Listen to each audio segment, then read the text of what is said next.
Hello, fellow gamers, wherever you may be, may your dice be blessed. In today's video, we're going to talk about player options for a GEAS. The most exciting part, and probably the most interesting part for you as the player, is learning about your player options. If you've watched the previous video, you probably know that the mechanic for GEAS is very simple, very easy to learn. But that doesn't mean that you're limited on options for your character archetypes that you decide that you want to play. This is accomplished in 3 layers. The first layer is a background. Every character has a background that you choose, and each one has a different mechanic or benefit you can get to your character. The second layer is your ancestry, which is your heritage. Think of it like humans, elves, dwarves, etc. Within that ancestry, you get to choose from a list of different traits and powers and things that you have for your particular character. And then the third layer is the biggest, and that's your profession. Think of your profession as a broad overview of as a character class from other RPGs. Warrior, sorcerer, operator, etc. And within each of these professions, they have specialties. For example, a warrior may have brute, banneret, and mercenary specialties within. Each one of these specialties has an extensive list of unique traits that you can learn. The way the system works, it's not really a level system or a skill-based system. It's kind of a hybrid. It's broken up into what we call circles. Think of circles as like chapters in a book or tiers of play. You have maybe a novice circle, then an adventurer, then heroic, then legendary PCs. Each time you advance into a new circle, your character will gain in power pretty significantly. How you advance circles is being awarded experience points. And this is where the skill system kind of marries into this. Throughout your adventures, you're going to be awarded experience points. You use those points to purchase traits or powers within your specialty. Once you have a certain number, then you can advance to the next tier. For example, once you have 10 experience points, you then become Circle 2 or second circle, and you can start learning those traits and powers along with that. So what this accomplishes is that it allows you to have 2 characters that are never the same. Even if you choose the same ancestry and the same profession and the same specialty, your level of options and customization within these can all be different. You never have to worry about 2 of the same thing. And it gets better. In addition to this, we are implementing what's called a character arc system. Your characters are the heroes of their stories. And every great story and every great hero, they go through a character progression arc. They start lowly, unknown, then they go through a heroic journey. They may face some challenges that test their will, their fortitude, their morality. Then they can achieve great things at the end. This game is no different. There's a character arc system here that allows you to kind of track and trace these progressions as you're making through this. And as you're going through and building on your character arc, you're getting additional abilities and traits. And at the very end, when you accomplish your main goal, which usually doesn't happen until closer to 3rd or maybe 4th tier, you start getting some really epic benefits and traits and bonuses that do that. Now, I just want to kind of put a caveat out here that this is not mandatory.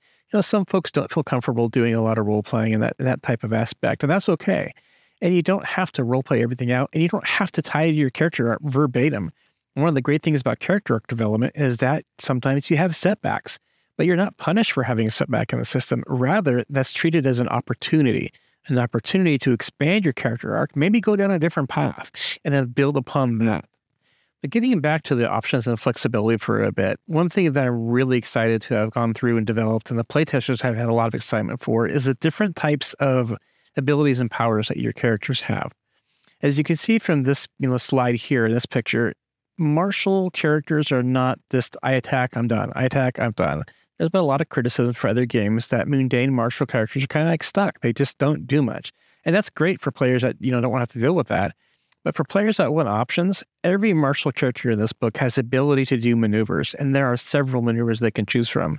Not only do they have the ability to maneuvers, but if you're skilled enough, you can start chaining maneuvers together for exceptional effects.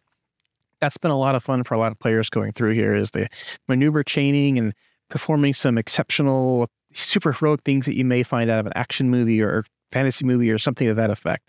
And then you've got magic. Magic is pretty expansive in GEAS. There's a lot of different options you can have to choose from it.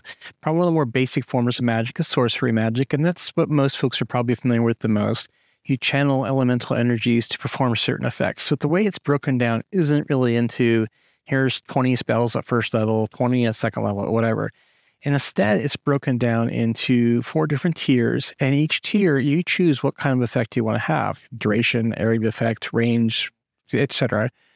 And then when you choose that basic effect. Then you decide to choose what type of element you want to add to it. Do you want to do a fireball or an acid ball, or do you want to do a wall of fire, or maybe like a line of necrotic energy, or maybe a healing spell, maybe summoning something.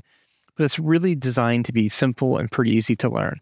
On the other end of the spectrum is rune magic, and this is really exciting for a lot of our players. This is a spell system that I would recommend for experienced players or those players that like a little bit more complexity, because you really want to get the buy-in between the player and the game master. Because the way Rune Master works is that you don't have like a list of spells, right? You have a list of different type of effects you can do. Each one has assigned a rune, and then you combine those runes as you're casting it to perform a final spell effect. You can cast a gust rune with a blaze rune with a burst rune to send out these piles of runes out to a distance where they explode, damaging everything within it and with fire damage. Or you can do like a bubble protective rune with acid rune so that any creature that comes towards you with the bubble, they automatically suffer acid damage. There's a lot of different options you can choose with rune magic, and this is why I really suggest getting that buy-in with your game master so everyone's on the same page. Rule of thumb is, hey, if it's cool, not game-breaking, really go with it. But I really like this system because it allows you to combine a lot of different really cool effects. And then you've got animist magic, which is a type of magic that I personally really, really like.